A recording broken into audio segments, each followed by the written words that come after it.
शैतान चालाक है और तुम्हारा तुम्हारा ससुर जो है वह बुरा ही है, और ऐसे कहकर आपको बेवकूफ बनाएगा कई बार। इसका यह मतलब नहीं कि आपका पिता जो है वो बहुत बुरा है और आपका जीवन खराब हो गया। आपकी बहन बुरी नहीं है, आपकी एक अच्छी बहन है जो आपसे प्रेम करती है। और क्या होता है कि वो बहन आपके लिए जान देने को तैयार है, लेकिन पता है क्या होता है, आप अचानक से ये सोचते हैं वो हमेशा से मेरे विरुद्ध में बोलती है, मुझे आलोचना करती है, मुझसे लड़ती है। ये सही नहीं है। वो नहीं लड़ती आपसे, उसकी तो अपनी जिंदगी उसके विषय में वो सोचती है। खैर जो भी हो, लेकिन उस सर्प ने उस स्त्री से कहा, देखिए क्या होता है, वो कहती है नहीं नहीं नहीं, नहीं ऐसा नहीं, परमेश्वर ने ऐसा नहीं कहा कि मत खाना, परमेश्वर ने कहा कि इस एक पेड़ के फल को ना खाना। तब शैतान आकर के उसे कहता है, वो स्त्री कहती है कि मैं इसे खाऊंगी तो मर जाऊंगी। परमेश्वर सच्चाई बताता है, परमेश्वर उसे सत्य कहता है और शैतान सत्य को घुमा देता है। वो क्या कह रहा है, और यहां पर वो स्त्री कहती है ना तो उस पेड़ के फल को खाना और ना ही उस वाटिका के वृक्ष के फल को छूना, अन्यथा तुम मर जाओगे। लेकिन सर्प वहां पर स्त्री से कहता है, निश्चित तौर पर तुम नहीं मरोगी। इसे देखें, परमेश्वर ने कहा तुम मर जाओगे और शैतान कहता है तुम निश्चय नहीं मरोगे। झूठा है वो, आरंभ ही से आपके जीवन में झूठ बोलने वाला है और आपके जीवन को बर्बाद कर रहा है। ठीक है, इसलिए जो भी हो, यहां हम वहां जितने भी पेड़ थे उसके फल भोजन के लिए अच्छे थे और वे देखने में भी मनोहर थे। वह जो एक पेड़ था वो चाहने योग्य था और निर्णय लेने योग्य था, लेकिन वास्तव में सारे के सारे पेड़ देखने में मनोहर था। लेकिन एक ही बात प्रमुख है कि वहां समय से पहले उन्होंने आंख खोला और उस पेड़ को देखा, और उसके बाद वो फल लेती है। और यही वो जगह है जहां वो आपकी परीक्षा करता है और वो इस विचार को लाता है।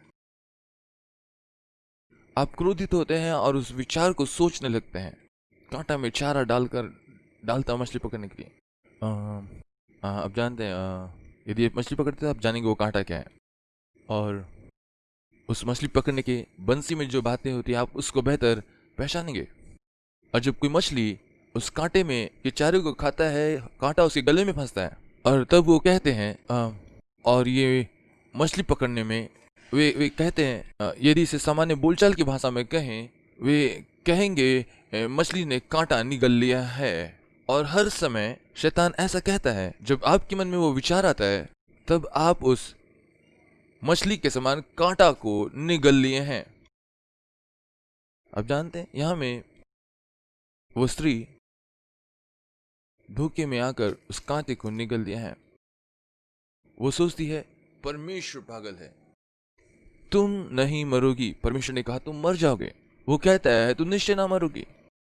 और तब वो एक और बात कहता है, वो परमेश्वर के शब्दों में संदेह मिलाता है और वो परमेश्वर पर संदेह करवाता है। सर्प ने स्त्री से कहा तुम निश्चय ना मरोगी, क्योंकि परमेश्वर जानता है कि जब तुम इस फल को खाओगे तुम्हारी आंखें खुल जाएगी और तुम परमेश्वर के तुल्य हो जाओगे, भले और बुरे का ज्ञान पाकर।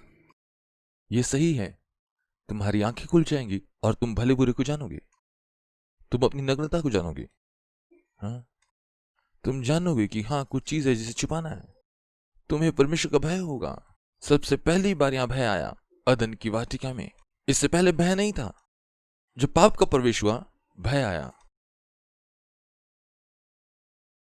सिर्फ एक ही के प्रति वो भय होना था, ना कि किसी जानवर या उस शैतान के प्रति, लेकिन स्वयं परमेश्वर के प्रति।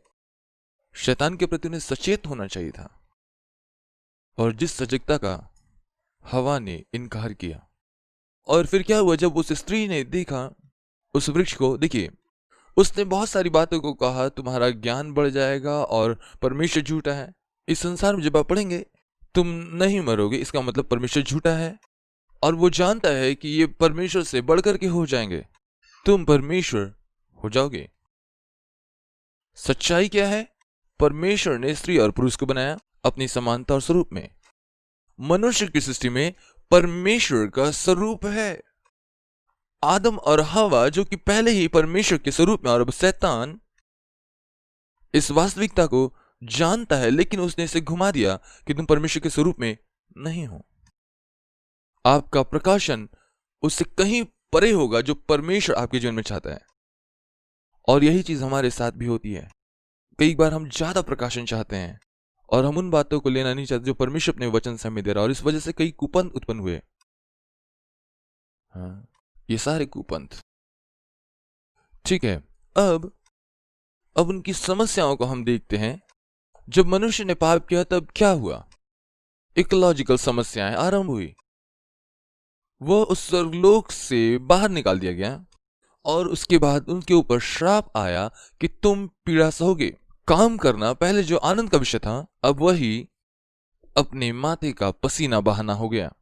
और ये कठिन हो गया क्योंकि भूमि श्रापित हुई और ये ऊंट कटारे उगाने लगी। इस उपजाऊ भूमि से उन्हें बाहर निकाला गया, उस मरुभूमि में जहां भूमि कठोर थी, प्रकृति कठोर थी।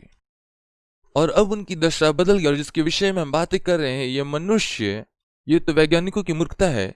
और ये कहते हैं कि मनुष्य इन सारी बातों को रच रहा है। नहीं नहीं नहीं नहीं, परमेश्वर इन बातों को रचा। कुछ लोग कहते हैं कि नहीं, परमेश्वर इसे नहीं रचा क्योंकि मनुष्य ने पाप किया। और शैतान और आदम ने अपना अधिकार शैतान को दिया। जब मनुष्य ने पाप किया, उसे खो दिया, इस पृथ्वी के ऊपर अपने अधिकार को खो दिया और वो शैतान के हाथ में चला गया। और शैतान इस पृथ्वी का परमेश्वर हो गया। उसने उस शासन को ले लिया।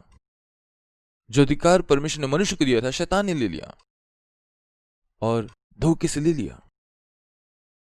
जैसे याकूब ने एसाव से धोखे से लिया, उसने उससे ले लिया है। और यह एक मूर्खतापूर्ण बात है और यह बड़ी हास्यजनक बात है।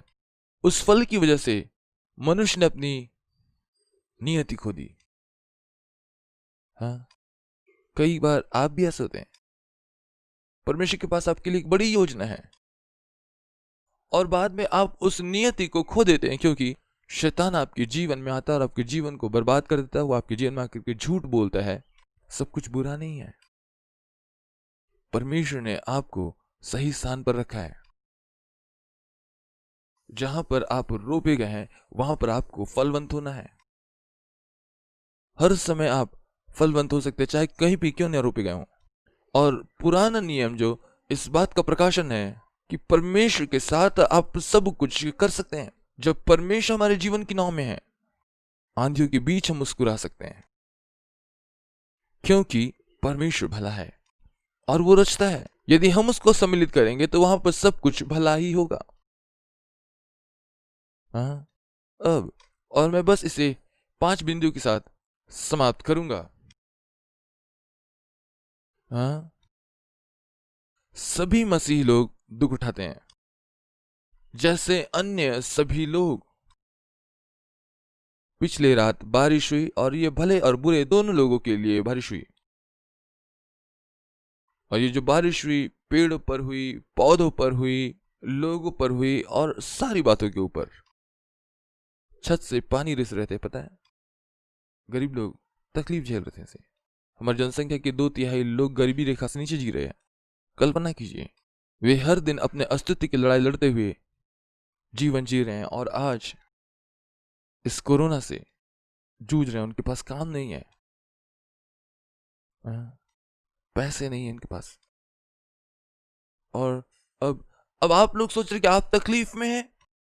हाँ, मसीह लोग भी तकलीफ में होते हैं इस पूरे पृथ्वी के साथ में, क्योंकि पृथ्वी श्रापित है। मनुष्य इस पृथ्वी के ऊपर श्राप ले आया पाप की वजह से। और शैतान का जो उद्देश्य है वो नाश करना और घात करना है। चोर चोरी करने और घात करने आता है। मैं इसलिए आया ताकि तुम जीवन पाओ और बहुत आयत का जीवन पाओ। अब क्या होता है कि आपके जीवन में शैतान का उद्देश्य, आपने यीशु को ग्रहण किया है या नहीं किया है, आप परमेश्वर के पूरे विरोध में हो या ना हो, उसका उद्देश्य, चूंकि वो परमेश्वर का विरोधी है और आपके प्राण का वो शत्रु है, उसका उद्देश्य यह है कि वो आपको बर्बाद करे। वो घात करना और नाश करना, उसका यही एकमात्र उद्देश्य है। वो पूरी रीति से आपको बर्बाद और आपका विनाश करना चाहता है। ठीक है, अब सारे लोग इस आदम की पाप की वजह से पापी जन्म लेते हैं, और इस वजह से, और ये पाप का जो परिणाम है, ये सिर्फ स्त्री और पुरुष पर ही नहीं, पर ये प्रकृति के ऊपर भी आया। पूरी की पूरी सृष्टि रो रही है, कराह रही है, मानो कोई स्त्री जच्चा की पीड़ा सह रहा हो। एक स्त्री जैसे जच्चा की पीड़ा में कराहती है, और इस प्रकार से पीड़ा है क्योंकि काट कर रख किया गया उस पाप की वजह से, मनुष्य के पाप से। पाप का परिणाम मृत्यु है, पाप की मजदूरी मृत्यु है, परंतु परमेश्वर का वरदान यीशु मसीह के द्वारा अनंत जीवन है। बहुत से क्लेशों के बाद, और ये लिखा प्रेरितों के काम 14 उसके 22 में। और चेलों के मन को स्थिर करते रहे और यह उपदेश देते थे कि विश्वास में बने रहो, और यह कहते थे हमें बड़े क्लेश उठाकर परमेश्वर के राज्य में प्रवेश करना होगा। अब देखिए, ये ऐसी बात है जिसकी शिक्षा कोई नहीं देता है। आप देखिए, यहां नए नियम में परमेश्वर ने हमारे सारे दुखों को उठा लिया और उन सारी चीजों को हटाकर उसने हमारे जीवन में सब भलाई दे दी है, उंडेल दी है। यदि आप यीशु को जानेंगे, उसे उद्धारकर्ता के रूप में ग्रहण करेंगे, आप संपन्न हो जाएंगे और आपको कोई बीमारी नहीं होगी। परमेश्वर के उद्धार के कार्य में उसने पूर्ण चंगाई आपको दे दी है। यदि आप चंगे नहीं हो रहे, इसका मतलब आप में विश्वास की कमी है और अंततः आप पर दोष लगाया जाता है। ये गलत सिद्धांत है। पूरे वचनों में यदि आप देखें और नए नियम में भी यदि देखें, यहां पर पीड़ा या क्लेश हमारे जीवन का एक हिस्सा है। हम क्लेशों में होकर परमेश्वर के राज्य में दाखिल होंगे। यदि यहां पे यदि वो कांटों का मुकुट नहीं है, यदि क्रूस नहीं है, तो कोई मुकुट भी नहीं है। बिना क्रूस के कोई मुकुट नहीं है। और यही मसीहत हमें सिखाती है। आप ऐसे नहीं चुने गए कि आपके लिए सब कुछ बहुत आसान और सरल ऐसे तैसे करके दे दिया जाए। यीशु मसीह आया और बस ऐसे ही सारी चीजों को सह लिया, नहीं। आपके जीवन में निश्चय परीक्षाएं होंगी, क्लेश होंगे, और परमेश्वर ऐसे किसी क्लेश में आपको नहीं डालेगा जो आपके सहने से बाहर हो। परमेश्वर विश्वास योग्य है, वो सहने से बाहर आपको पीड़ा में नहीं डालेगा। लेकिन परीक्षाएं तो हैं, और परमेश्वर वहां से निकलने का रास्ता भी आपके लिए तैयार करता है। और एक जीवन है जो मसीह में आपको प्राप्त होती है, और ये क्लेश से अलग नहीं है, लेकिन उन क्लेशों में उसकी उपस्थिति है। लोग परमेश्वर के बगैर क्लेश उठाते हैं। आप चुनाव कर सकते हैं, क्योंकि ये पृथ्वी पापपूर्ण है। इन सारे बुराइयों की वजह से, इन सारे गड़बड़ी की वजह से सब कुछ मनुष्य के विरुद्ध में है। आपका शरीर लगातार और लगातार वायरस से प्रभावित होता है, और आपके शरीर में, आपके देह में अलग अलग रीति से बम बरसाए जाते हैं, या वायरस के रूप में हो सकते हैं या अन्य भी। और हम इस बात को भी देखते हैं कि भारत के लोग बहुतायत के साथ इस वायरस से प्रभावित नहीं, कोरोना से, क्योंकि ऑलरेडी बहुत सारे वायरस है। हमारा शरीर बहुत सारी चीजों को झेल रहा है। भारत के 70% आबादी अमीबियासिस से ग्रसित है। हाँ, हम मधुमेह के साथ जी रहे हैं, और आज ये बात खोज निकाली गई कि ये मधुमेह वंशानुगत बीमारी नहीं है, यहां तक कि बीमारी भी नहीं है, ये तो खान पान का संतुलन है।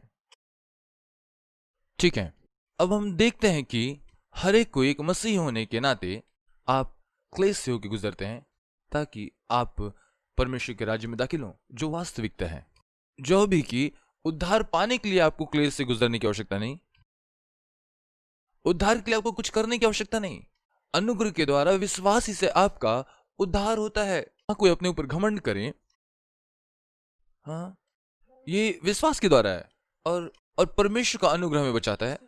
और यीशु मसीह के उस कलवरी क्रूस पर कार्य के पूरा किए जाने के द्वारा हम उद्धार पाते हैं, और उसके उस क्लेश में हमें कुछ जोड़ने की आवश्यकता नहीं। वो एक बार में सब बातों के लिए क्लेश उठाया, और उसने हमारे पापों को उस क्रूस पर क्रूसित किया और हमारे लिए पाप बन गया। और जब ये सारी बातें की गई, अब हमारे जीवन में क्या होता है? हमारे साथ भी ये क्लेश है, क्योंकि हम इस पृथ्वी पर हैं। और जिस प्रकार से ये सृष्टि क्लेश में है, हम भी उस क्लेश में हैं। और पौलुस इस बात को कहता है, ओ मुझे कौन इस मरणहार देह से छुटकारा देगा? इससे तो अच्छा होता कि मैं परमेश्वर के साथ होता, यह मेरे लिए लाभ होता। यह देह, ये नश्वर देह हटेगा और हम महिमा का देह अपनी जन्म पाएंगे। यह देह पुराना हो रहा है, कमजोर हो रहा। कुछ लोग आप जानते हैं, वे ऐसा प्रचार करते हैं कि सभी लोग चंगे हो जाएंगे, तुम चंगे होगे। ये जरूर नहीं। यीशु ने सबको चंगा नहीं किया, परमेश्वर ने सबको चंगा नहीं किया, पौलुस वो चंगा नहीं किया गया। हाँ, उसने कहा मेरा अनुग्रह तेरे लिए काफी है। चंगाई हर किसी उद्धार पाए हुए व्यक्ति के लिए नहीं हो सकता। और ये जो संपन्नता है, ये हर विश्वासी को हर समान रीति से नहीं मिल सकता, लेकिन भंडारीपन दिया गया है। आप जो करेंगे आप वो पाएंगे, और जब आप परमेश्वर को आप देंगे, परमेश्वर आशीषित करेगा। ठीक है। अब हर एक मसीही विशेषकर दुख उठाएंगे। और जब आप पढ़ेंगे प्रकाशित वाक्य 21 उसका 1 और 4, फिर मैंने नए आकाश और नई पृथ्वी को देखा, क्योंकि पहला आकाश और पहली पृथ्वी जाती रही थी और समुद्र भी ना रहा। वह उनकी आंखों से सब आंसू पोंछ डालेगा, और इसके बाद मृत्यु ना रहेगी, और ना शोक, ना विलाप, ना पीड़ा रहेगी। पहली बातें जाती रही। पुरानी बातें क्या रही है? पुरानी बात क्या है? वो आदम का पाप, शैतान और उसकी सारी बातें वो जाती रहेंगी, और उस श्राप से हम सब छुड़ाए जाएंगे, और नया आकाश और नया पृथ्वी बनाया जाएगा, और संपूर्ण परिवर्तन होगा। लेकिन अभी हम उस परिवर्तन की प्रक्रिया में हैं, हमारे प्राण के। लेकिन उस समय में हम उसके समान होंगे, और इसके विषय में बाइबल हमें सिखाती है। और एक समय है जब ये सारी बातें पूरी होंगी। अब 5 बिंदुओं को मैं जल्दी से आपके सामने रखूंगा। पहली बात, पीड़ा का हमेशा बहुआयामीय रूप है। पीड़ा जो है वो एक वचन में नहीं है। यदि आपके पांव में ठेस लगी तो आप सावधान हो जाएं, दोबारा ठेस लग सकती है। मुझे नहीं पता क्यों, हमेशा मेरे पांव में ठेस लगती है, और जब मैं स्किप करता हूं और मेरे पांव में ठेस लगी जिसकी वजह से मेरे नाखून उखड़ गए। और उन दिनों में आप जानते हैं हम सभी लोग बाटा हवाई चप्पल पहनते हैं, और वही हम लोग पहनते थे, और उसे पहनकर हम लोग क्रिकेट खेलते थे, और वही हवाई चप्पल में हम लोग सारा खेल खेलते थे, यहाँ वहाँ भागते थे। और अब्बा दब्बा मुझे पता नहीं हम लोग कैसे दौड़ते थे। आज मैं अपनी बेटी को बोलता है यहाँ वहाँ ऐसे मत दौड़ो, कहने का मतलब चप्पल पहन के मत दौड़ो, जूते पहन लो। और हम लोग के लिए उस समय आसान था, और हम लोग के पाँव इस वजह से मजबूत हो गए थे। लेकिन अब घुटनों में समस्या है। लेकिन क्या होता है कि ये जो व्यक्ति पीड़ा में है, ये एक प्रकार से बहुआयामी पीड़ा है। और जब ये समस्या आती है, ये अकेला नहीं आता है, और जब एक बार आता है तो एक श्रृंखलाबद्ध समस्या आती है। यदि आप सोच रहे कि आप एक विशेष स्थान में समस्या में हैं और बहुत सारी चीजें आ जाएंगी। 2 कुरिन्थियों उसका 4, 8 से 9 वचन, पौल इसे भिन्न तरीके से देखता है, और यहां पर परमेश्वर के चुनाव की वास्तविकता को दिखाता है। वो कहता है हम इस बात को साबित करना चाहते हैं कि हम परमेश्वर के पुत्र हैं, क्योंकि हमने इसे अपने जीवन में पाया है। और यही 2 कुरिन्थियों में लिखा है। इसे ध्यान से पढ़ें, और हम लोग पूरा नहीं पढ़ेंगे, लेकिन हम लोग वहां पर पढ़ेंगे 2 कुरिन्थियों और उसका 4 अध्याय 8 से 9 तक, थोड़ा थोड़ा करके। हाँ, हम चारों ओर से क्लेश तो भोगते हैं, पर संकट में नहीं पड़ते। वो पहली बात है, हम चारों ओर से क्लेश तो भोगते हैं। परमेश्वर के संतान के रूप में आप हर ओर से क्लेश भोगते हैं, पर संकट में नहीं पड़ते। हम नष्ट नहीं किए जाते। और उसके दूसरा, निरुपाय तो हैं, पर निराश नहीं होते। देखिए, आप निरुपाय हैं। आप बोलते हैं कि ये क्यों कोरोना वायरस, आप निरुपाय हैं, लेकिन आप निराशा में नहीं हैं, क्योंकि आप जानते हैं आपका परमेश्वर भला है।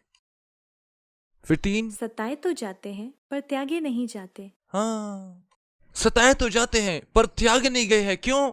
क्योंकि उस सताओं में जब शद्रक, मेशक और अबेदनगो, जब उन्हें आग के भट्टे में डाला गया, वहां एक और व्यक्ति था।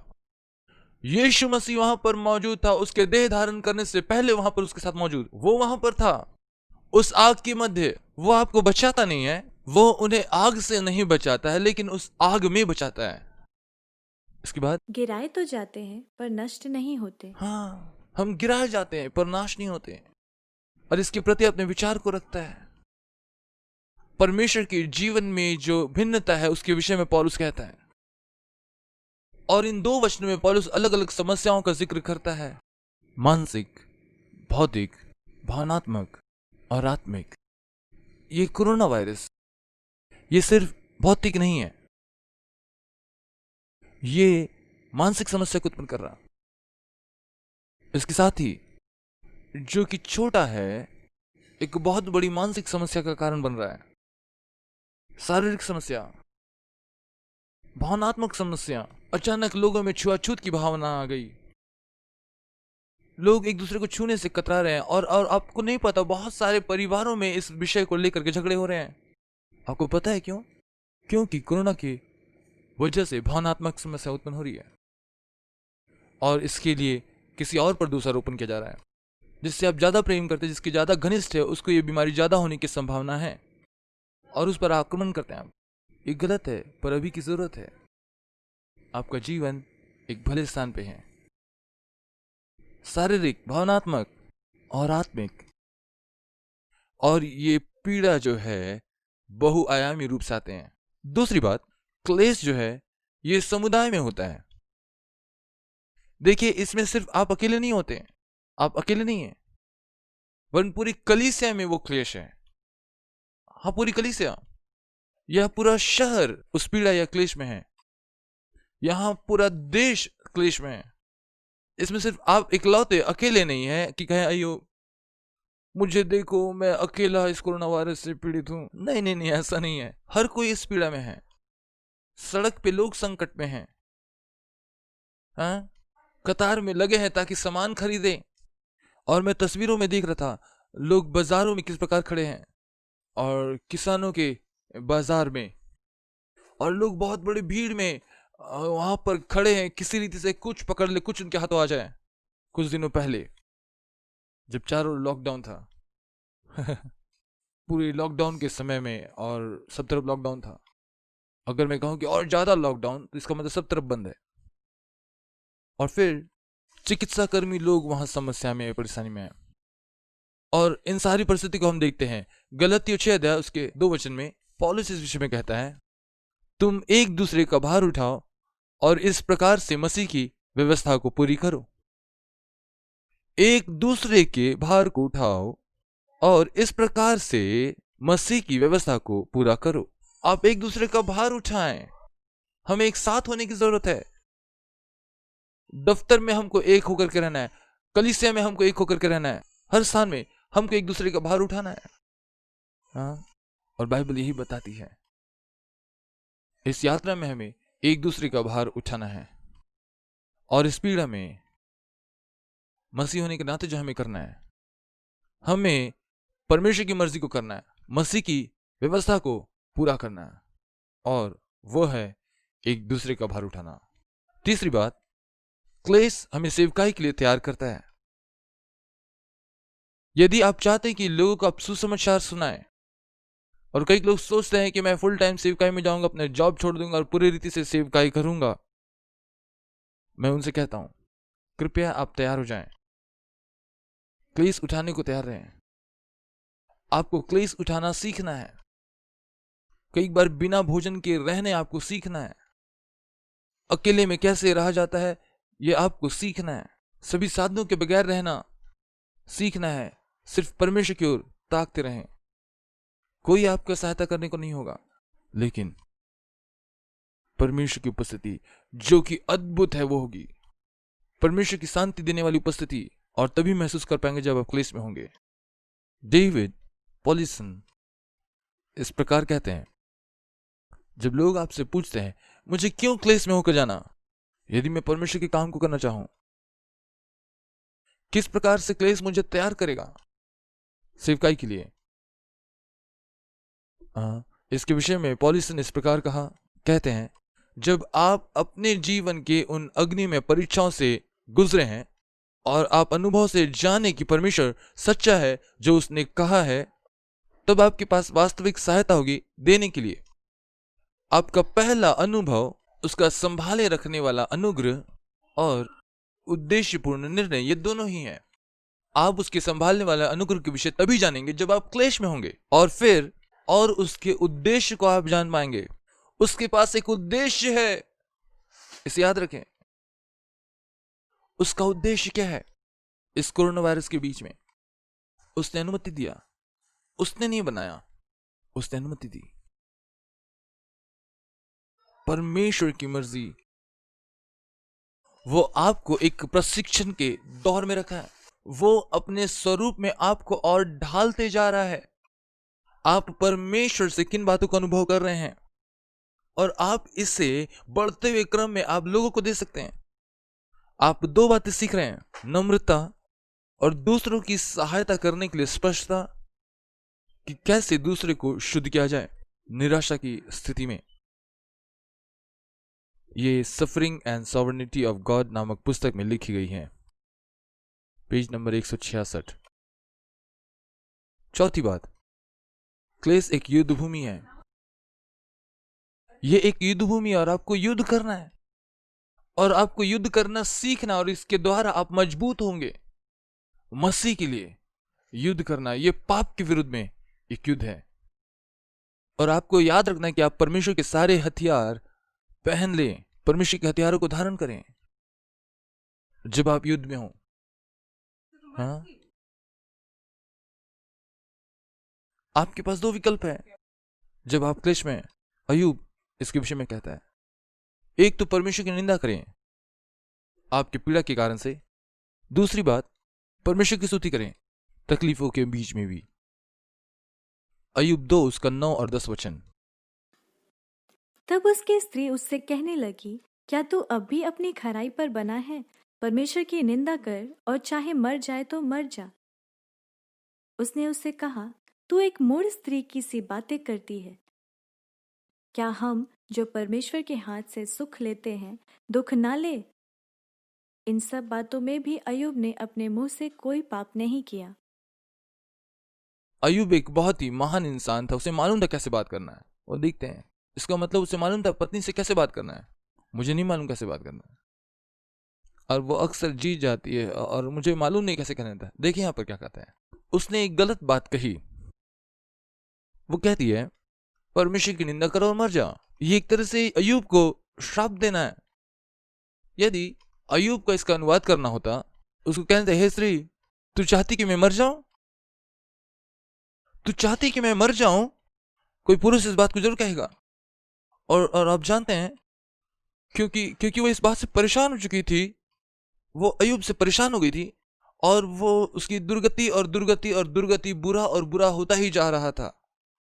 और वास्तव में उसका शरीर बहुत बुरा दिखाई देता, ढेर सारे फोड़े हो गए थे उसके शरीर में। कल्पना कीजिए, वो फूटे बर्तन के टुकड़े को लेकर अपने घाव को रगड़ रहा है, कर कर कर कर कर करके अपने पूरे शरीर पर राख डाल रखा है, और राख पर बैठा हुआ पागलों के समान दिख रहा है।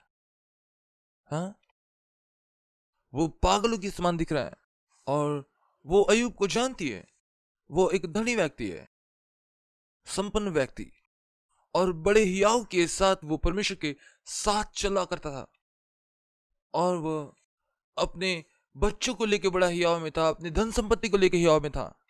अब अपना सब कुछ खो करके वो पागलों के समान उस राख के ऊपर बैठा है, और फिर लगातार इस बात को कह रहा हो, प्रभु ये क्या है जब तू हमें देखता है। उसके दुख को आप देखें, और वो परमेश्वर के साथ संघर्ष में है अपने पीड़ा में। एक अच्छी किताब है दुख के ऊपर में और दुख की शिक्षाओं के संबंध में। अय्यूब उसके दूसरे अध्याय में और 9 और 10 वचन में, अय्यूब दूसरा अध्याय उसका 9 और 10 वचन। तब तब उसकी पत्नी उससे कहने लगती है, क्या तू अब भी अपनी खराई पर बना है? मेरे परमेश्वर, क्या बात वो पूछ रही है? अगर मेरी पत्नी ये पूछती तो मैं क्या करता? लगा के दूं एक झापड़ घुमा के। हाँ, वो मसीह होने का दिखावा कर रही है। नहीं, वो नहीं है। और इस प्रकार मैंने भी सोचा, अयूब की पत्नी की तरह। अयूब की पत्नी ने क्या कहा? और परमेश्वर की निंदा करो, मर, तू मर जा। क्या आप ऐसे कल्पना कर सकते हैं कि आप बीमारी की वजह से आप बिस्तर पर पड़े हैं और आपकी पत्नी आकर कहती है कि तुम मर जाओ? अगर ऐसे कहेगी तो आप क्या सोचेंगे उसके विषय? वो मुझे प्यार नहीं करती, वो परमेश्वर को प्यार नहीं करती, यहां तक कि वो मसीह भी नहीं है, वो तो अन्य जाती है। आप ऐसा ही सोचेंगे। और वो चाहती है कि मैं मर जाऊं, क्योंकि वो मुझसे बेहतर जीवन जीना चाहती है।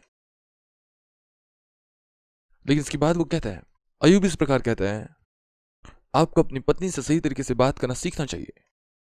तुम एक मूर्ख स्त्री के समान बातें क्यों कर रही हो? किसने कहा? उसने उसे दुत्कारा नहीं, बुरा नहीं कहा। तू मूर्ख, तू वाहियात बातें करती है, उसने ऐसा नहीं कहा। वो कहता है, तू तो मूढ़ स्त्री की रीति बात करती है, जो बकवास करती है। फिर से हम यहां पर देखते हैं कि वो अपनी पीड़ा में अपनी पत्नी को शामिल करता है। क्या हम अपने परमेश्वर से भलाई ग्रहण कर सकते हैं? क्या तुम याद करते हो कितनी भली चीजें उसने हमारे साथ की? तो क्या हम उसके हाथ से दुख ना लें? परमेश्वर से क्या आप परमेश्वर से दुख और बुराई लेने के लिए तैयार हैं? नहीं। आप सोचते हैं सिर्फ भलाई और भलाई हो। यदि आप अपने आप को सही रखेंगे, परमेश्वर आपको आशीष देगा, आशीष देगा, आशीष देगा।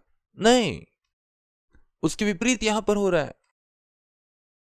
उसने कुछ गलत नहीं किया था, वो एक धर्मी व्यक्ति था, उसमें कुछ भी गलत नहीं था, और बिना गलती के वो पीड़ा में है आज। और इस संसार में क्या है? सिर्फ पीड़ा ही है। और उस पीड़ा के कई एक भाग हैं। इसके बाद भी अब मर जाते हैं, परमेश्वर से बुराई ग्रहण नहीं करते हैं। मैं सोचता हूं ग्रहण करूं, क्योंकि कभी बुरा नहीं होता। क्योंकि अंत में अयूब ने 7 गुना प्राप्त किया। और इन सारी बातों में देखते हैं अयूब अपने होठों से पाप नहीं करता, नहीं किया। और आप जब इन परिस्थितियों से गुजर रहे हैं, आप भी ऐसे शब्दों का इस्तेमाल ना करिए। तुम बेकार की पत्नी हो, ऐसा मत कहिएगा। तुम बेकार की पत्नी हो, कभी नहीं। लेकिन अपने बातचीत में, अपने बोली व्यवहार में आप सावधान रहें। यदि आप ऐसा बात करते हैं तो बेकार की पत्नी है, तब भिखारी है। यदि आप अपनी पत्नी को बेकार कहेंगे, ओ तुम नहीं जानती मैंने तुम्हारे लिए क्या कुछ नहीं किया, और तभी आरंभ होगा, ओ तुम्हारा दिन चला गया, हो सकता 2 दिन। अयूब जानता था, और इस कठोर समय में भी किस प्रकार से इन सारी विपत्तियों से बाहर निकला जा सके। प्रिय, क्या तुम उन सारी भलाइयों को याद नहीं करे जो परमेश्वर ने किया? और जब भलाई पाई तो क्या दुख ना ले? उसने हमें अच्छा परिवार दिया, अच्छे बच्चे दिए, अच्छा परिवार दिया, अच्छी सैलरी दी, सब कुछ अच्छा दिया, अच्छा स्वास्थ्य। क्योंकि ये सारी बातें परमेश्वर से है। तब क्या यदि परमेश्वर से हमें दुख मिले तो ना ले? इसलिए हम उसे पाना चाहते हैं। और अंतिम बात, क्लेश हमें और ज्यादा महिमा के लिए तैयार करता है। और ये क्लेश हमेशा, क्लेश आपके जीवन में बेहतरी को लेकर आता है। मुझे अपने जीवन की कहानी आपके सामने रखने दें। जब कभी भी हमें किसी बात की कमी इकट्ठी हुई सेवकाई में, इसके ठीक विपरीत बड़ा चमकने वाला सूर्य है, परमेश्वर का पुत्र। और बड़ी बड़ी बातें मेरे जीवन में हुई, मेरी सेवकाई में। बहुत गहरा सेवकाई, वृहद पैमाने पर, बहुतायत के साथ सेवकाई मेरे जीवन में हुई। हर एक समय में वहां एक संघर्ष था। और मैं इन सब बातों से कभी भी परेशान नहीं होते थे जब लोग मुझसे कहते थे कि हमें वहां से पैसा नहीं मिलेगा, ये नहीं मिलेगा। क्योंकि परमेश्वर मुझे बताता और दिखाता था, मैं तुम्हारे लिए पर्याप्त हूं। मेरी पर्याप्तता मसीह को प्राप्त कर लेने में ही है। मैं पर्याप्त हूं। अपनी कमजोरी में मेरी पर्याप्तता मुझे रोकती है। और यही परमेश्वर आपको साबित करना चाहता है। और कब और कैसे वो साबित करेगा? जब आप कमजोर होंगे। हाँ, क्या आप सोचते हैं कि पैसा आपकी मदद करेगा कोरोना में? धनी लोगों को यह बीमारी हो गई है, गरीब लोगों को कोरोना वायरस हुआ है। हो सकता है गरीब व्यक्ति का रोग विरोधक क्षमता ज्यादा हो आपके निस्बत या स्त्री का। और इस बात को मैंने पाया कि बहुत सारे लोग, और ये जो समाज के उच्च और मध्यम वर्ग के लोग हैं, हो सकता है ये लोग अपने साधन जुगाड़ कर लें और अन्य लोग ऐसा ना कर पाए। मुझे नहीं पता, सरकार कुछ स्पष्टता नहीं बता रही, सारी सूचनाएं नहीं दे रही। इस देश में जिस सामाजिक तंत्र का अभ्यास किया जाता है, इसमें सच्चाई नहीं होती और ये पूर्णतः कुछ लोग सिर्फ दूसरे के बारे में बुरा कहते हैं, राजनेताओं को कुछ बोल दिया तो जेल हो जाती है, और ये बहुत बुरा है हमारे राष्ट्र में। लेकिन इसके बाद भी आप जानते हैं, इन सारी बातों में आप अकेले नहीं, उस पीड़ा में वो अपनी महिमा का कारण निकालता है। पहला पत्रस 5:10 मैं पढ़ता हूं। अब परमेश्वर जो सारे अनुग्रह का दाता है, जिसे तुमने मसीह में अपनी अनंत महिमा के लिए बुलाया, तुम्हारे थोड़ी देर दुख उठाने के बाद आप ही तुम्हें सिद्ध और स्थिर करे और बलवंत करेगा। यहां पर 4 बातें हो रही हैं। जब परमेश्वर उस क्लेश में जाने देता है, पहला, वो आपको सिद्ध बनाता है, इसके बाद स्थिर करता है, और तीसरा है आपको मजबूत करता है, और अंततः आपको स्थिर करता है बेहतर स्थान में। हालेलुया। और इसलिए इस पीड़ा का एक उद्देश्य है आपके जीवन में। यदि आप पीड़ा में, क्लेश में परमेश्वर की स्तुति की अपने जीवन में, वो आपको सिद्ध बनाना चाहता है, आपको स्थापित करता है, बलवंत करता है और आपको स्थिर करता है। कितना अद्भुत परमेश्वर है। कुछ भी चीज व्यर्थ नहीं होता। सभी बातें आपके जीवन को पुनर्स्थापित करता है ताकि आप और बेहतर बन जाए। इसके बाद 2 कुरिन्थियों हम लोग देखेंगे, उसका 1 अध्याय 3 और 4 वचन देखेंगे। हमारे प्रभु यीशु मसीह के परमेश्वर और पिता का धन्यवाद हो, दया का पिता, और वो तसल्ली और शांति देने वाला है, जो हमें तसल्ली देता है उस सारे तकलीफ के समय में। याद रखिए, दया का परमेश्वर, सारी बातों में तसल्ली देने वाला, जो हमें शांति देता है सारे क्लेशों के बीच में। क्यों? ये इसलिए क्या हम पेटू बने या अभिमानी हो, क्रोधी व्यक्ति हो? नहीं, ये इसलिए ताकि हम उनको सांत्वना दे सके जो किसी प्रकार के क्लेश पीड़ा में हैं। उस शांति के कारण जो परमेश्वर हमें देता है, हम उन्हें भी शांति दें। यह शांति का परमेश्वर हमें शांति देता है ताकि हम शांति देने वाले बन सके। हालेलुया। हाँ, मैं आश्चर्यचकित हूं।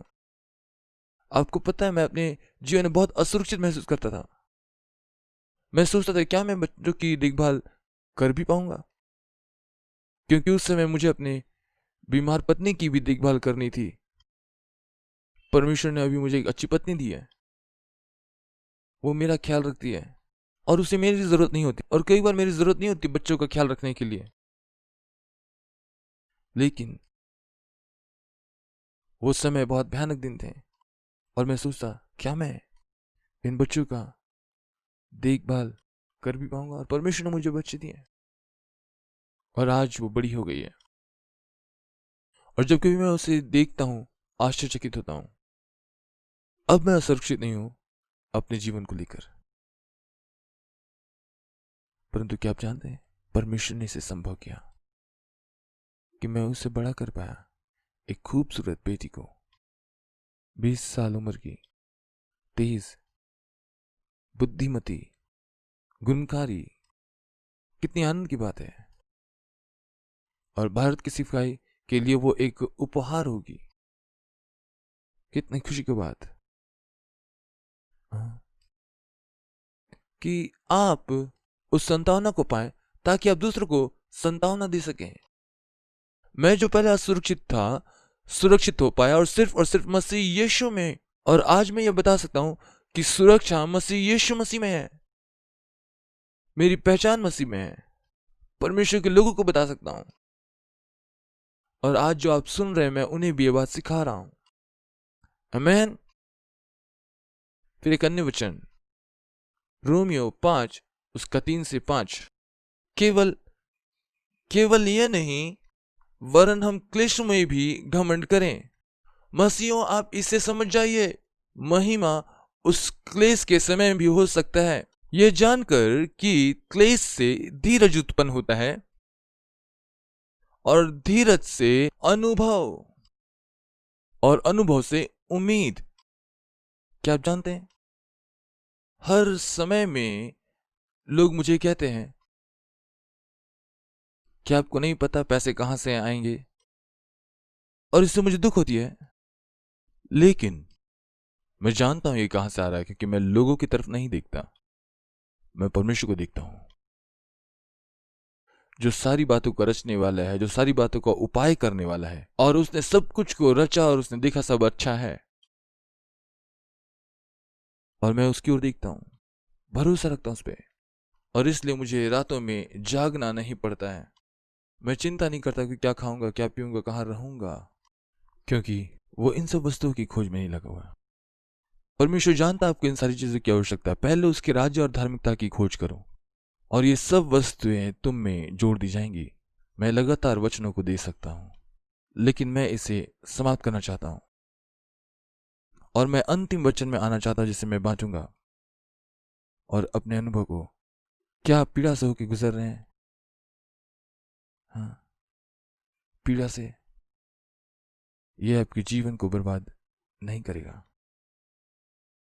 रोमी 8 उसका 28, रोमी 8 उसका 28, कृपया इसे पढ़ें। और हम जानते हैं कि जो लोग परमेश्वर से प्रेम रखते हैं उनके लिए सब बातें मिलकर भलाई ही को उत्पन्न करती हैं, अर्थात उन्हीं के लिए जो उसकी इच्छा के अनुसार बुलाए गए हैं। हम जल्दी से इस एक वचन में 8 बिंदुओं को देखेंगे। महत्वपूर्ण बात, और हम जानते हैं, और जब लिखा गया कि हम जानते हैं, ये पूर्ण निश्चयता को दिखाता है। और मैं जानता हूं कि हाँ जानता हूं, हाँ ये पूर्ण निश्चयता है। हम जानते हैं और इसके विषय में कोई संदेह नहीं है। हम जानते हैं ये पूर्ण सत्य है, 200% निश्चित है। और इस वचन में दूसरा बिंदु जो है, वे जो परमेश्वर से प्रेम रखते हैं। अब देखिए, परमेश्वर के साथ आपका संबंध कैसा है? क्या वो जैसा चाहता है वैसा है? क्या वो आपको संपन्न बनाना चाहता है? क्या ये आपको स्वस्थ बनाने के लिए है, धनी और बुद्धिमान बनाने के लिए है? क्या ये वो है जो परमेश्वर चाहता है? नहीं। आप परमेश्वर से प्रेम करते हैं। जो अगापे प्रेम वो आपसे करता है, वही प्रेम वो आपसे भी चाहता है।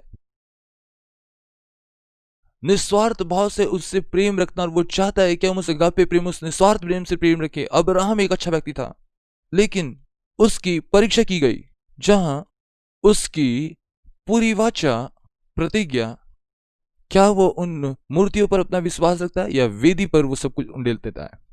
परमेश्वर उससे कहता है, ये वाचा का पुत्र, क्या तुम बलिदान के तौर पर मुझे दोगे? कई बार वो हमसे इस प्रकार मांगता है, इसलिए मांगता था कि हम परमेश्वर के उस सच्चे प्रेम को जाने, परमेश्वर के साथ प्रेम का वो संबंध। वो क्या कर सकता है? नहीं नहीं नहीं नहीं, उसने मेरे लिए क्या किया? नहीं नहीं नहीं नहीं, मुझे चंगा कर दिया, मुझे अच्छा नहीं लग रहा, नहीं नहीं नहीं नहीं नहीं नहीं।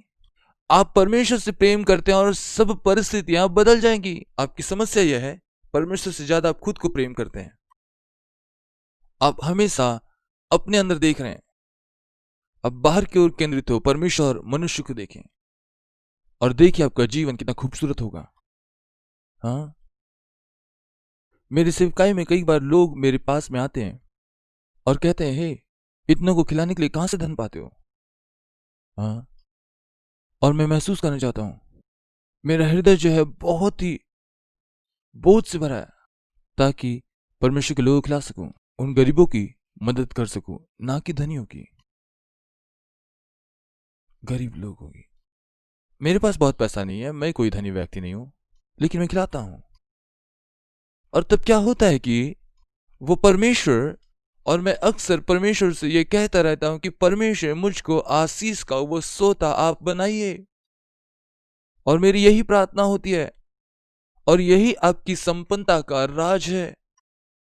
आप सिर्फ अपने लिए प्रार्थना करना बंद कीजिए और स्व केंद्रित होना बंद कीजिए। दूसरों के लिए प्रार्थना करना शुरू कीजिए, दूसरों के लिए आशीष बनिए, अपनी जरूरत से बढ़कर दूसरों की जरूरतों को देखिए। तब आप अपने भोजन के विषय में कभी चिंता नहीं करेंगे। करके देखिए, क्योंकि मैंने अपने जीवन में बहुत आया देखा है, जब मैं दूसरों के लिए जीवन जीना शुरू किया, लीडरशिप इन इंफीरियरिटी, परमेश्वर ने मुझे सेवा करने के लिए बुलाहट दी और मैं उनकी सेवा करने लगा, और यही मैं करना चाहता था। और अपने मृत्यु के दिन तक मैं LIO के अंतर्गत सेवा करना चाहता हूं। मैं उनसे प्रेम करता और बहुतायत से प्रेम करता हूं। हाँ, और अपने सारे मन से परमेश्वर से प्रेम किया। यदि जिस भाई को तुम देखते उससे प्रेम नहीं करते, तो कैसे परमेश्वर से प्रेम कर सकते हैं जिसे तुम नहीं देखते हो? इसलिए परमेश्वर का प्रेम परमेश्वर की आज्ञाकारिता के साथ प्रकट होती है। जो मुझसे प्रेम करता है मेरी आज्ञाओं को मानता है, और इसलिए आज्ञा का पालन करना यह परमेश्वर के प्रेम को प्रकट करना है। और फिर तीसरी बात, सब बातें, इसमें सारा का सारा जीवन समाहित है। एक भी बात इस अछूती नहीं है। नहीं, ये बात परमेश्वर नहीं कर सकता, ये बात परमेश्वर से नहीं, हर एक बात, क्योंकि आपने अपना जीवन समर्पित किया है। जैसे पौलुस कहता है, मैं मसीह के साथ क्रूस पर चढ़ाया गया, अब मैं जीवित ना रहा लेकिन मसीह मुझ में जीवित है। ये जो जीवन में जी रहा हूं यह मसीह यीशु पर विश्वास के द्वारा जीवित हूं, जो मुझसे प्रेम करता और मेरे लिए अपने आप को बलिदान किया। आप मसीह में और मसीह आप में है। महिमा की आशा, उसका वचन आप में बना हुआ है। आप मसीह में जड़ पकड़े हैं, और मसीह में हमको जड़ पकड़े रहने की आवश्यकता है। परमेश्वर के प्रेम की लंबाई, चौड़ाई, गहराई को समझना, जो भी किया हमारे समझ के परे हैं, और होने पाए कि हम परमेश्वर की परिपूर्णता से भर जाएं। सब बातें, जिसमें हमारे जीवन की सब बातें समाहित है। यहां पर सब बातों के ऊपर में जोर दिया गया है। कोरोना सब बातों में, पैसे सब बातों में। इसलिए पहले हम इस बात से आश्वस्त हो जाएं। दूसरी बात, जो परमेश्वर से प्रेम करते हैं, यदि आप परमेश्वर से प्रेम करते हैं स्वार्थ के अनुसार नहीं, अगापे प्रेम, तब सब बातें, मतलब सारी बातें। और तब चौथी बात, किसने आपको जय दी? यदि आप जोड़ें, घटाएं, गुना करें या फिर विभाजित करें, यदि आप सारा कुछ करने के बाद जो अंत में आएगा, वो सब बातें मिल करके, इस मिलने में वहां एक प्रक्रिया है। ये सब बातें मिल करके एक उद्देश्य के लिए कार्य करती है। ये बहुत खूबसूरत है ये वचन, और मैंने इसको कई बार, हजारों बार, हो सकता लाखों बार इस पर मनन किया है। और जब कभी मैं इसे पढ़ता हूं, इस वचन में और भी ज्यादा समझने के लिए बातें हैं।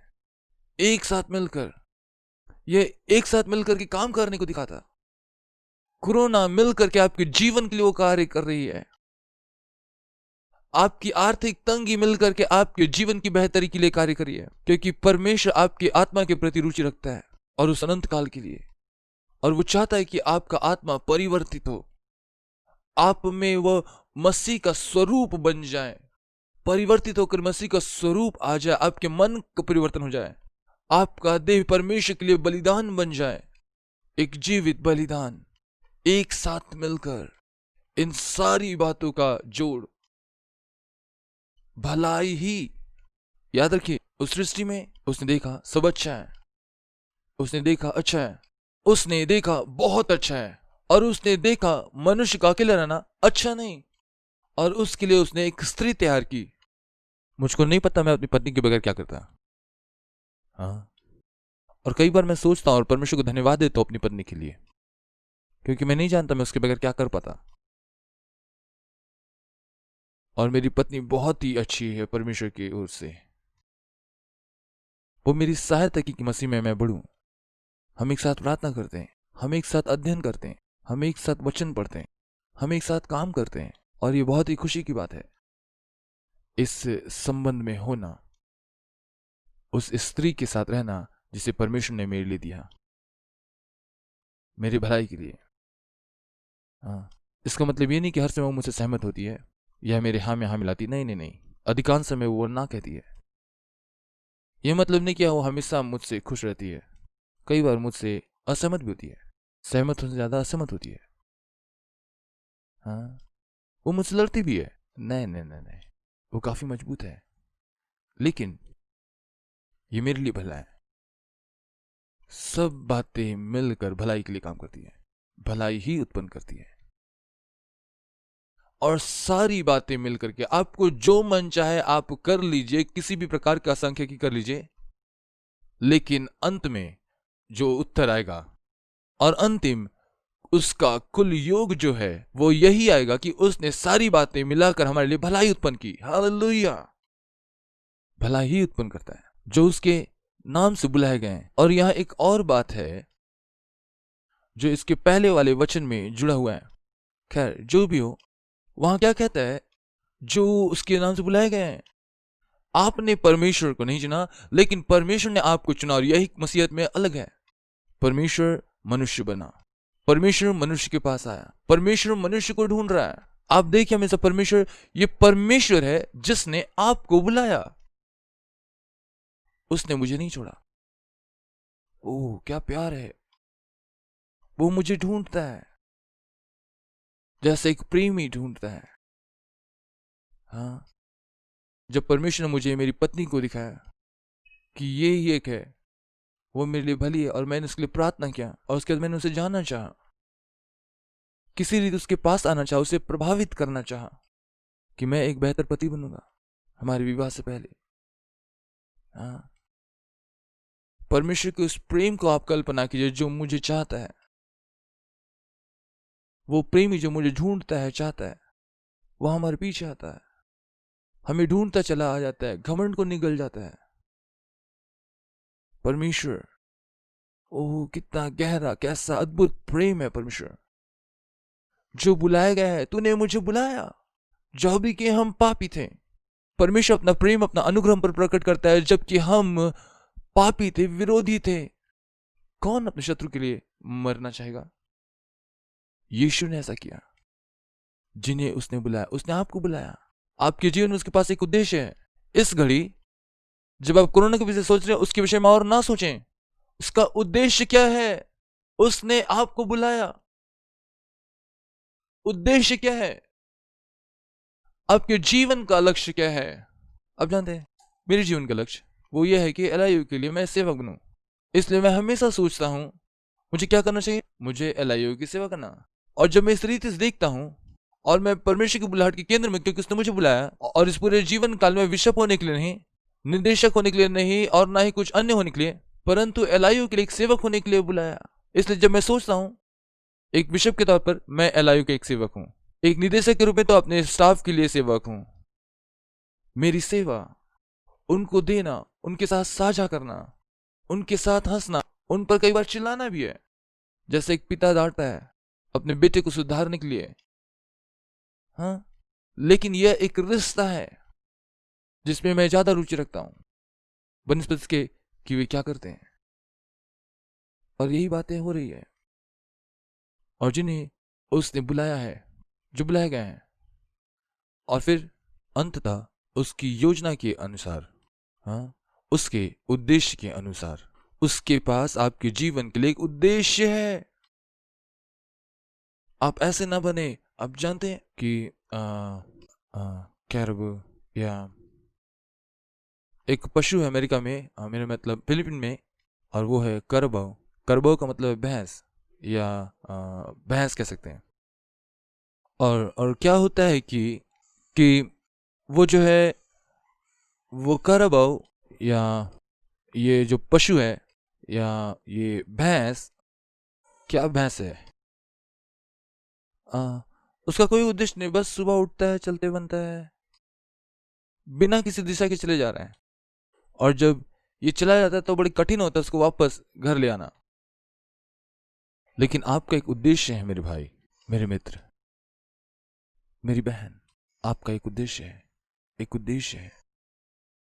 इस कोरोना काल में आपके जीवन का एक उद्देश्य है। और जब आप उस उद्देश्य को पालेंगे, क्यों मैं घर के भीतर बंद पड़ा हूं, मैं क्या कर सकता हूं, यह सोचने के बजाय कि किस प्रकार से मैं आज अपना दिन पार करूंगा। बहुत सारे लोगों को यह एक समस्या है, मुझे समस्या नहीं है, क्योंकि हम लोगों को भोजन दे रहे हैं, हाँ, मैं तैयार करता हूँ और मेरे पास आइडिया है किस प्रकार से किताबों को लिख सकूं। और यहाँ तक कि मैं इससे भी लिख रहा हूँ, और पिछले दिनों में मैं मिसियोलॉजी के विषय में लिख रहा था। और मैं इस बात के लिए परमेश्वर को धन्यवाद करता हूँ। आप इसके विषय में सोचें।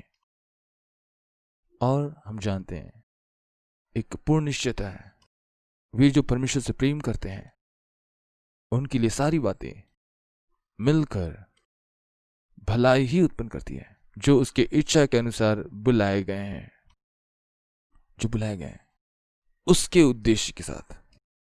ठीक है, परमेश्वर आपको आशीष दे। और मेरे पास बहुत सारी बातें हैं बांटने के लिए, लेकिन हमने आराधना में लगभग 2 घंटे बिता दिए, लेकिन आपके पास आज 24 घंटे हैं, खाली है। हो सकता भोजन बनाना हो, लेकिन ये 2 घंटे आपने परमेश्वर के लिए बिताए, परमेश्वर के वचन को मनन करने में। मैं आपका स्वागत करना चाहता हूं इस नए जीवन में, उद्देश्यहीनता में नहीं कि आज के दिन मैं क्या करूं, मैं घर में फंस गया हूं। नहीं, मैं आज क्या कर सकता हूं, मेरे जीवन का क्या उद्देश्य है और परमेश्वर का उद्देश्य क्या है। और जब हम उसके अनुसार जिएंगे, प्रतिदिन वो परिपूर्णता का दिन हो जाएगा। मेरे मित्रों, परमेश्वर आपको इस्तेमाल करने जा रहा है आज। उसकी बुलाहट की ओर बढ़ चलें। इस बात को ढूंढे कि क्या करना है जब आप चुपचाप हैं। इस बात को ढूंढिए कि कैसे अपनी पत्नी से और ज्यादा और अलग रीति से प्रेम कर सकते हैं, और देखिए कि कैसे अपने बच्चों से और गहराई से प्रेम कर सकते हैं। आप कैसे सेवा कर सकते हैं, आप कैसे अपने परिवार की सेवा कर सकते हैं। क्या आप अपने जीवन में आलसी हो गए हैं? क्या आप अपने जीवन में निराश हो गए, मुझे कोई भी कुछ नहीं कहता है? आपके विचार क्या हैं? परिवार का एक क्रियाशील सदस्य बने। आप सबके साथ मिलकर काम करें, ना कि अपने आप को अकेला करके रखें अपने कमरे में और अपने निराशाओं की सोच रहे हैं और अपने घावों को कुरेद रहे हैं। आप कैसे अपनी बहन के लिए बेहतर कर सकते हैं, कैसे आप अपने बच्चों के लिए बेहतर कर सकते हैं, कैसे अपनी पत्नी के लिए आप बेहतर कर सकते हैं, कैसे आप अपने पति के लिए बेहतर हो सकते हैं। मेरी पत्नी खाना बनाने का आनंद लेती है बच्चों के लिए, हाँ, वो भागने का आनंद लेती है और पिछले दिन गिर पड़ी और वो छोटी बच्चियों के समान कूदती है। भूल गई कि वो काफी भारी हो गई है अभी और उसके पांव स्थिर नहीं रहे और धड़ाम से वो गिर पड़ी। और मैंने महसूस किया मुझे कल के दिन उसके साथ होना चाहिए था। मैंने कहा, मनु आज की शाम तुम क्या कर रहे हो, मुझे कल के लिए तैयारी करनी है। नहीं, आप क्या कर सकते हैं, आप सोचिए आप क्या कर सकते हैं इस कोरोना काल में। घर में रह के आप क्या कर सकते हैं, क्या और ज्यादा प्रार्थना कर सकते हैं? मैंने महसूस किया घर पे बैठ करके मैं लोगों के लिए प्रार्थना कर सकता हूं। परमेश्वर आपको आशीष दे मेरे मित्रों, परमेश्वर आपके साथ है। परमेश्वर हम धन्यवाद करते हैं कि इस संसार को बनाने के पीछे आपका एक उद्देश्य है, और ये संसार बहुत ही खूबसूरत अच्छा बना, लेकिन मनुष्य ने पाप किया और तेरे शत्रु की वजह से ये बिगाड़ दिया गया। हमारे प्राण का शत्रु ये शैतान हमारा फायदा उठाया, लेकिन प्रभु तू आकर के उस बंधन से हमें आजादी दी। हाँ प्रभु, हमें स्वतंत्रता में काम करने की आवश्यकता है। शैतान से आजादी, उन लोगों को यीशु के नाम से आजाद कर। उन सारे बुरे विचारों को जो शैतान डालता है, उसके हर चालाकी की बातों को आप दूर करें, उसे दूर करें। यीशु के नाम से प्रार्थना करते हैं, आमीन।